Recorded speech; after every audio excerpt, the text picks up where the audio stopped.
që në kryeterës dua t'i uroj gjithë trupës prokurorëve, po dhe të policisë së shtetit suksese në përmbushjen e detyrave dhe angazhimeve të tyre për procesin zgjedhor të 11 majit. Jam i bindur që çfarë Komisioni Qendror i Zgjedhjeve, Prokuroria e Përgjithshme dhe Prokuroria Speciale e Posaçme janë përfshirë në këtë angazhim, secili bazuar në përgjegjësinë e vet ligjore, do të jetë me dobi. E kuptoj që për dikë ka skepticizëm, dikush ka konsideruar thjesht si shfaqje të tre institucioneve për të marrë pak vizibilitet publik, por në fakt nuk është kështu. Dhe me siguri ditët dhe javët në vijim gjatë fushatës zgjedhore do të konfirmojnë angazhimin e vërtet dhe të përgjegjshëm të tre institucioneve për të bërë çfarë kanë detyrë për të bërë për të garantuar zgjedhje me integritet.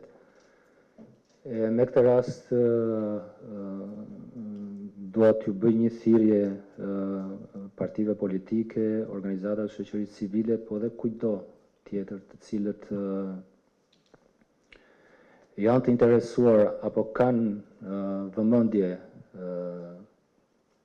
të shtuar ose jo ndaj procesit zgjedhor, që të adresojnë të gjitha shqetësimet, problematikat të cilat ata konstatojnë në lidhje me zhvillimin e procesit zgjedhor.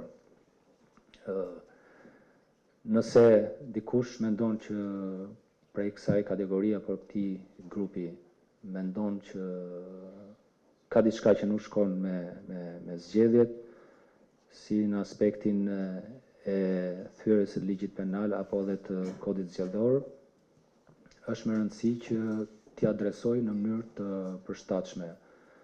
Retorikat publike dhe qasjet vetëm mediatike të tyre shqetësimeve, unë mendoj që jo vetëm nuk e ndihmojnë procesit, por kanë edhe efekt të kundërt.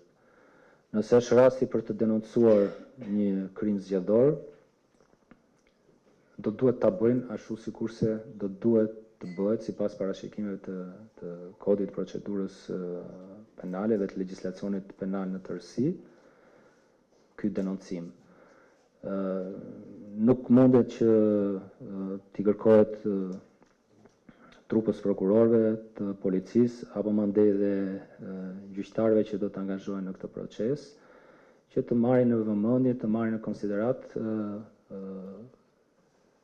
thjesht dhe vetëm opinione, komente apo narrativa publike. Nëse vërtet jemi serioz në këtë çështje dhe kemi gjithë ato merak që duhet kemi për mbarvajtjen dhe integritetin e procesit zgjedhor, është shumë e rëndësishme që qasja të jetë institucionale dhe pastaj do duhet të shikojmë nëse sjellja e prokurorit apo e gjyqtarit apo e punonësit policisë është ajo që duhet të jetë kur përpara ka një denoncim, të themi.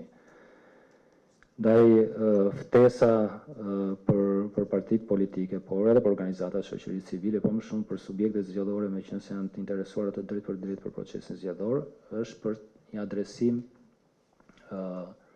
konkret, bazuar në prova dhe jo në retorik politik apo në narrativ elektorale të gjitha shqetësimeve. Isha në një takim para disa ditësh me disa përfaqësues të tillë dhe ndoshta në një lloj naiviteti ishin duke më thënë që unë blodhët tre institucione, po çfarë po bëni, s'po bëni asgjë. Po çfarë duhet bëjmë, i thash? Çfarë jeni duke bërë ju? Kush është shqetësimi që ju e keni adresuar në Komisionin Qendror të Zgjedhjeve? Kush është shqetësimi që ju keni adresuar tek zyra e prokurorit përgjithshëm apo tek prokuroria e posaçme? Dhe për këtë shqetësim keni parë që nuk ka marrë rrugë trajtimi këtij shqetësimi. Edhe tha, po nuk e shikoni, nuk i shikoni çfarë flitet, çfarë bëhet në media, në lajme. Thash, po, mase mirë ne të KQZ-s edhe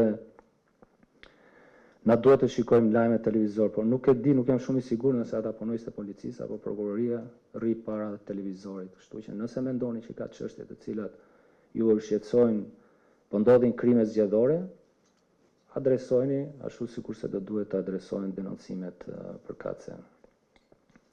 Për ta përfunduar, edhe më shumë se kaq nuk kam se çfarë të them në fakt. Jam besim plot, do dua ta them këtë që ky proces zgjedhor do t'i përmbushi ato standarde të cilat i kërkojnë një vendi i cili do të bëhet pjesë e Bashkimit Evropian. Faleminderit dhe suksese.